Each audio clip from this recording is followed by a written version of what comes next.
Hello, I'm teacher Elsabe, and this is a very short video to express my amusement and my questions around manners in classrooms.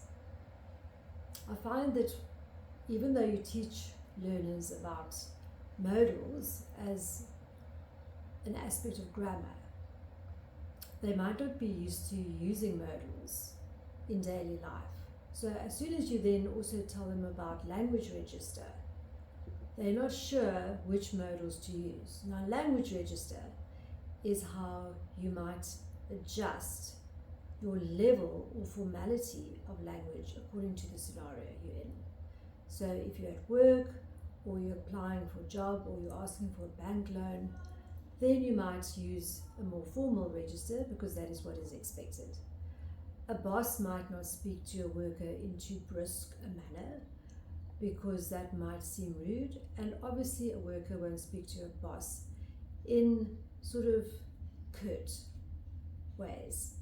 So we all know automatically what is expected in different scenarios, but I find it quite interesting that learners in South Africa, maybe because they aren't English first language, aren't accustomed to using words like could I, may I, would it be all right, might it be an inconvenience if I, X, Y, and Z.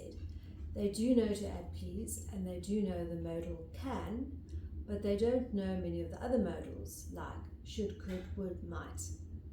Another thing that's really interesting is that learners, maybe because they're comfortable in class, will forget small formalities like putting up their hand.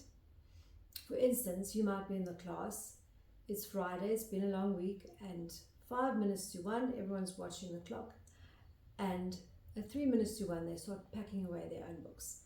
This isn't necessarily a reflection on you as a teacher, because that is how learners might be if they feel comfortable with you.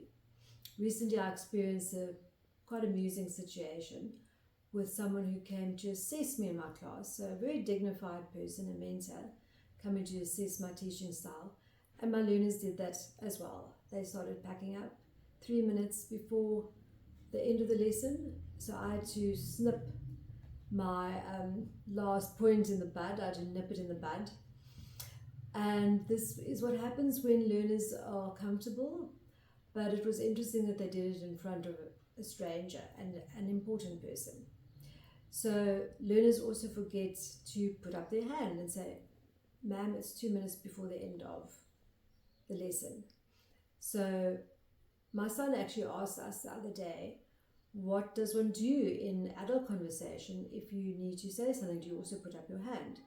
And my husband quite correctly said, well, you can, but it's more a case of in adult life you get attuned to the rhythm of a conversation and you learn how to transition into the conversation.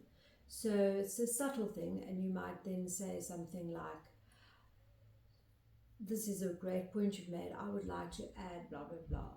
Or would it be inconvenient if I notified you of the time that we have left? So I think my learners that I have at the moment are amazing. I teach amazing learners at school and overseas. Interestingly, my learners in Europe are much more formal, much more polite, much higher register than those in South Africa, and even those in Britain. You'll find that learners in Europe or in Russia will automatically have a much higher register. And that might be because of the culture there. I have heard that in Russia, it's impolite to say anything bad about someone in public.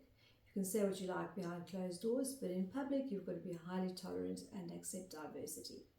So as we're going up towards 1st of May, Workers' Day, I'm thinking of all my workers at school who will one day be workers in business life. I hope that they're going to always be able to fit into the right slot and deliver the right register of language.